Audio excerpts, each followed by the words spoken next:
Let's now turn our attention to the specific issues covered in the Voices of Change report. We begin with education. As previously stated, education was the #1 priority for survey respondents. 39% of respondents rated education as their most important issue area. To put this issue area in perspective, Latino students comprise approximately 40% of all K-12 Silicon Valley students. However, when it comes to educational achievement, Latinos have the lowest educational attainment of all racial and ethnic groups in the region. In 2012, approximately 70% of Silicon Valley Latinos graduated from high schools, compared to 83% of all Silicon Valley students. Furthermore, in our Silicon Valley Latino report card, we found that only 10% of Latinos had a 4-year college degree, compared to 30% of non-Latinos. This gap in educational attainment was evident in many of the respondents' answers to the survey, who expressed great concern about their children's academic future. In the Voices of Change report, we included the voice of one parent who said the following: "The question we should ask our children should be, which college will you be going to? Not will you go to college?" This response implies that many Latino parents understand that simply graduating from high school will not be sufficient for tomorrow's jobs. From our foundation's education programs, we know Latino parents want their children to have the opportunity to succeed in life, and they recognize the value of a college education. We provided respondents with 5 distinct solutions for improving education. We asked them to rank the solutions in order of their preference. Those solutions were increasing the amount of youth programs to prevent school dropouts, increasing the number of quality preschool programs, helping more Latinos earn college degrees, establishing classes and workshops for parents to help their kids with school, and offering more English classes. The majority of respondents indicated that their top education solution was to increase the amount of youth programs to increase Latino student achievement. Aside from just focusing on the general responses to solutions, we looked to see if there were any differences among respondents based on demographic categories discussed earlier. We found that U.S.-born Latinos were more inclined to support dropout prevention programs than immigrants. Now, joining me to share his thoughts on the survey's education findings is Matt Hammer, Executive Director of Innovate Public Schools. Matt, thanks again for joining us at this presentation. So, what are your thoughts as you reviewed the education section of the Voices of Change report? Yeah, thanks so much, Ron. This is just first really appreciate your leadership and all the great work of the foundation on these critical issues. Honestly, I was not surprised that Latinos ranked education really as their priority issue here in the Valley. In the 20 years that I've been doing this work in the region, it's clear that people come to this community because they want to have a better life. And Latino parents understand, like all of us, that if you're going to be able to really have your kids participate in the economy and take advantage of all the amazing opportunities of jobs here, that you're going to have to get a college degree and have a really, really rigorous education academically. And I think a lot of parents understand that they're not getting that out of the public schools and are surprised often when they come to this country, assuming that things would be much more rigorous here than back in Mexico or some other country, and are surprised to learn that their children are often getting passed from grade to grade without really what they need academically. Okay. Now, earlier this year, Innovate Public Schools published a report titled "Broken Promises: The Children Left Behind in Silicon Valley Schools," which was endorsed by our foundation. Yep. Your report focused on student achievement in Santa Clara and San Mateo counties and how well public schools are preparing Latino and African American students for success in college.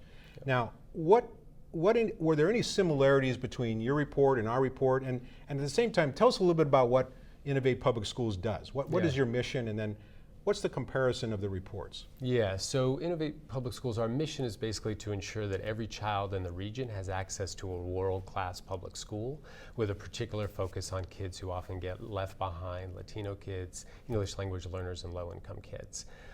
Your report came to a lot of very similar conclusions. Just I think maybe the most startling thing is this huge gap between what parents expect and want out of the public school system and what they're actually getting.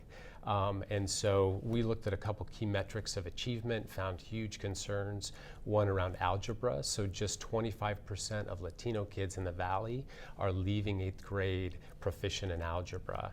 And likewise, then it's not a big surprise then when those kids move on to high school, similar problem where just 20%, so 1 in 5 kids is graduating high school in 4 years with the credits to get into a state university. So that's sort of the sad story. The great story, though, is here in the Valley, we've got this growing number of amazing public schools.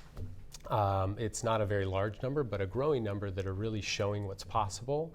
And that really with any child, Latino kids, people who are coming from, who are new to this country can achieve at very, very high levels if they're given the support to do so. So really from our perspective, it's about can we really increase the number of these highly successful schools?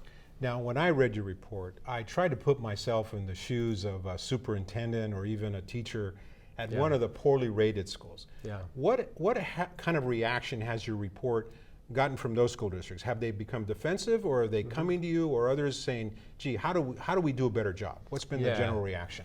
It's been really mixed across the board. Some aren't used to having this sort of a spotlight on them with more than 50 districts around the Valley. It's often, there had never really been a report like this shining a light on where the successes and where the failures are. But many superintendents have approached us wanting to work with us. So we have the Startup Schools Fellowship that's about helping charter schools ramp up new schools as quickly as possible, but also school districts. So right now we're working with the Redwood City School District, Santa Clara Unified, San Jose Unified, done work with Allen Rock and Franklin McKinley, helping them to redesign their lowest performing schools and relaunch them based on a lot of these proven models. People want to know what works, and so we're trying to be this bridge between schools and districts that are struggling and the real high-performing model schools that are showing what's possible. If you were to bring out your crystal ball and you try to look out over the horizon for 5, 10, 20 years from now, based on your experience with the short time you've been at Innovate Public Schools, what does the landscape look like for Latino student achievement in Silicon Valley?